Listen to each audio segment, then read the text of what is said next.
खबर कुछ ऐसी है कि 8 विकेट्स के नुकसान पे 272 रन ऑन बोर्ड किए अफगान्स ने और अब लास्ट ओवर चल रहा है। एंड द वे जो हम इनिंग्स देख रहे हैं उमर ज़ई की, वो देख के एहसास हो रहा है कि वाकई this is what we needed from team Pakistan. पता नहीं क्यों अब्दुल रज़ाक के बाद आज तक इतने साल गुजर गए हैं, हमें क्यों वो ऑलराउंडर नहीं मिल पा रहा है। हमजा राना फ़हीम अशरफ की सूरत में एक बेहतरीन ऑलराउंडर आपके पास है, खुशदिल शाह की सूरत में एक खूबसूरत बेहतरीन जो है ना ऑलराउंडर आपके पास है। आपको और क्या चाहिए? हाँ, क्या चाहिए? बकौल रिजवान के कि देखिए जी, टीम भारत के पास जडेजा था, अक्षर पटेल था और हमारे पास जो है वो खुशदिल शाह था और एक और नाम क्या लिया था उन्होंने? फ़हीम अशरफ है, खुशदिल शाह हैं, साउथ शकील हैं, उन्होंने सारी चीजें बताई थी। बहरहाल इस मैच पे रहते हैं जी, हमने 272 वही बात होगी कि अगर 270 कर जाते हैं तो ये थोड़ा बहुत मुश्किल हो सकता है ऑस्ट्रेलिया के लिए, जिस तरह की कंडीशन है। सलमान भट्ट साहब 272 फॉर 8, अभी 3 बॉल बाकी हैं, अगर एक आधी बाउंड्री और लग गई तो ये एक डिसेंट टोटल हो सकता है। क्या हो सकता है? हाँ सलमान भाई, चले सलमान भाई, कॉल ड्रॉप हो गई है। तब तक हम जरा मैं चाहूंगी कि हम राय से भी पूछें। राय, आप भी इतने टाइम हो गए आप कवर कर रहे हैं क्रिकेट, ये जो no it was a very, I mean ठीक है, but the way he played it was I think a terrific inning by him. No, बिल्कुल ऐसे, ये 67 रन की इनिंग जी। बट अब हमारे पास ऑलराउंडर नहीं है, आ ही नहीं पा रहा। स्ट्राइक फोर्स हम देख रहे हैं, छक्के चौकों की प्रैक्टिस की जा रही है। वो भी ऑलराउंडर की तैयारी थोड़ी करवाई जा रही है, वो तो एक स्पेसिफिक तरीन रोल की तैयारी करवाई जा रही है कि आपने बस जाना है और मार धाड़ करनी है। Forget about how to anchor an innings, forget about how to manage spin and सब, बस जाना है और आपने मारना कैसे, उसकी तैयारी की जा रही है। आई होप कि उससे कोई फ्रूटफुल आउटकम निकल जाए। मैं विद टाइम थोड़ा सा पेसिमिस्ट होता जा रहा हूँ, या स्केप्टिकल होता जा रहा हूँ चीज़ों को लेके।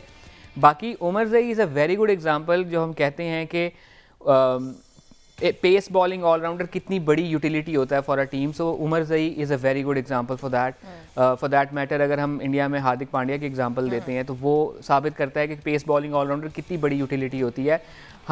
We have been fortunate enough कि हमारे पास for a long time pace bowling allrounder रहे, बीट इमरान, वसीम, अजहर, रज़ाक, लेकिन उसके बाद हमारे पास स्पिन बॉलिंग ऑलराउंडर तो रहे हफीज़ और शाहिद आफरीदी की शक्ल में, और कुछ हद तक हम अगर आई टेक द लिबर्टी तो इफ्तिखार की शक्ल में।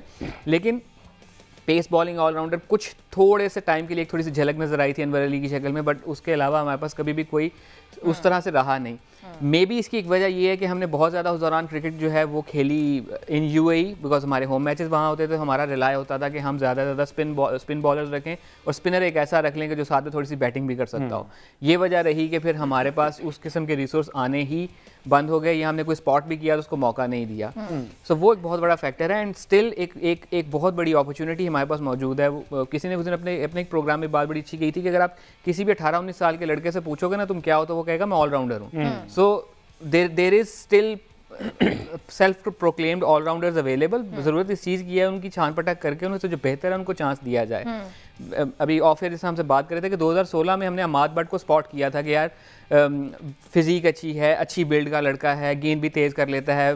उसने अंडर 19 वर्ल्ड कप में बैटिंग भी की थी, PSL में भी उसने परफॉर्म किया था विद द बैट, तो एक पोटेंशियल नज़र आ रही थी। लेकिन किधर गया इस्लाम भाई? इधर ही होता है। आई थिंक PTV के लिए आई थिंक कप्तानी कर रहा है वो in grade 2। Okay, so he still playing, but 2016 को अगले साल 10 साल हो जाएंगे। सो उस टाइम पे अगर वो इन हिज अर्ली 20s था तो अब वो अर्ली 30s या लेट 20s में आ चुका होगा, तो उसका एक वक्त ज़ाया हो गया। उसी टाइम पे Aamir Yamin was an option for us. उसको भी हमने बारहा खिलाया और तब ड्रॉप किया जब वो थोड़ा बहुत परफॉर्म कर रहा था। Then we relied heavily on Faheem Ashraf, और उसमें भी 2 साल का उनको गैप दे के उस वक्त टीम से ड्रॉप किया जब वो टेस्ट में स्लाइटली बेटर परफॉर्म कर रहे थे, और अब 2 साल बाद उनको वनडे खेलने के लिए बुला लिया। तो हमारा कुछ तसलसल उस किस्म का रहा नहीं, और कुछ हमने सिर्फ ध्यान ही नहीं दिया कि हमें एक पेस बॉलिंग ऑलराउंडर की ज़रूरत क्यों है और वो कितनी बड़ी यूटिलिटी है। एक और एग्जांपल हमें मिल गई है कि एक पेस बॉलिंग ऑलराउंडर आपको लेट ऑर्डर में आके इनिंग भी बनाकर दे सकता है, मिडिल ओवर्स में आपको बॉलिंग से भी काम दिखा सकता है। और अब भी बड़ा इंटरेस्टिंग होगा कि अगर उमर ज़ई आके बॉलिंग में भी परफॉर्म कर जाते हैं तो वो it will be also evident कि पेस बॉलर का होना टीम में कितनी बड़ी यूटिलिटी है, एक फिट पेस बॉलिंग ऑलराउंडर का होना टीम में कितनी बड़ी यूटिलिटी है। वो ना सिर्फ बैट से बल्कि बॉल से भी आपको परफॉर्म करके दे सकता है। अच्छा, जहाँ हम ये बात करें सलमान, आप हमारे साथ हैं, हमने अभी स्ट्राइक फोर्स की बात की, हमने ऑलराउंडर की बात भी की, बिकॉज अभी जो हमें मसला नज़र आ रहा है वो ऑफकोर्स स्ट्राइक रोटेशन का तो है ही है, लेकिन साथ में आपको क्रीज पे स्टे करना, लॉन्गर फॉर्मेट की क्रिकेट खेलना। सो ये इनकॉर्पोरेट हम कैसे कर सकते हैं? Because strike force is there but the longer format, how can we incorporate both of them कि हमें एक अच्छा प्लेयर मिले? लॉन्गर फॉर्मेट तो खेल के ही आना था ना, लॉन्गर फॉर्मेट के अंदर से लड़के बुला के तो कैंप लगा लिया उन्होंने। फर्स्ट क्लास चलती, फर्स्ट क्लास में से 30 लड़के निकाले हैं और उनका कैंप लगा दिया छक्के मारने का। और मुसीबत यह है कि पूरे ओवर भी नहीं खेले जाते हमसे, स्ट्राइक रोटेशन भी मसला है।